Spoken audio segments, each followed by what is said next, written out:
വീടുകളിൽ ദൈവങ്ങളുടെ ഫോട്ടോ വയ്ക്കുന്നത് ഏത് ഭാഗത്തേക്ക് തിരിഞ്ഞായിരിക്കണം എന്നാണ് ഞാൻ നിങ്ങളോട് പറയുന്നത്.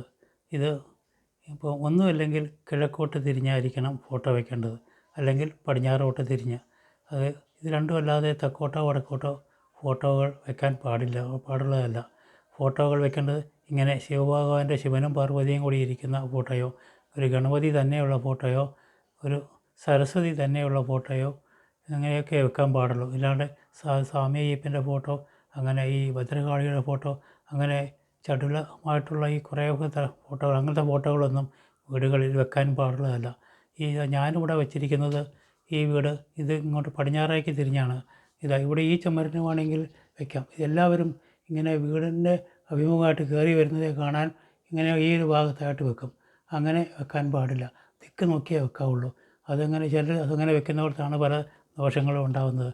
ഇതിപ്പം ഞങ്ങൾക്ക് വേണമെങ്കിൽ ഇവിടെ വെച്ച് കഴിഞ്ഞാൽ അവിടെ നേരെ ഇങ്ങോട്ട് വെച്ചാൽ കിഴക്കോട്ടേക്ക് വെക്കാം. അത് വഴിയായതുകൊണ്ട് അവിടെ നിന്ന് മാറ്റി തടസ്സമില്ലാത്ത സ്ഥലത്ത് ഇവിടെ വെച്ചിരിക്കുന്നു. അതുകൊണ്ട് തടസ്സമില്ലാതെ നിങ്ങൾക്കിത് വെക്കുവാൻ വേണ്ടി ഇത് ഇങ്ങനെ പടിഞ്ഞാറോട്ട് തിരിഞ്ഞ് കിഴക്കോട്ട് തിരിഞ്ഞേ വെക്കാവുള്ളൂ എന്ന് ഒരിക്കൽ കൂടി പറഞ്ഞുകൊള്ളുന്നു. പിന്നെ അടുത്ത വീഡിയോയിൽ ബാക്കി കാര്യം പറയാം.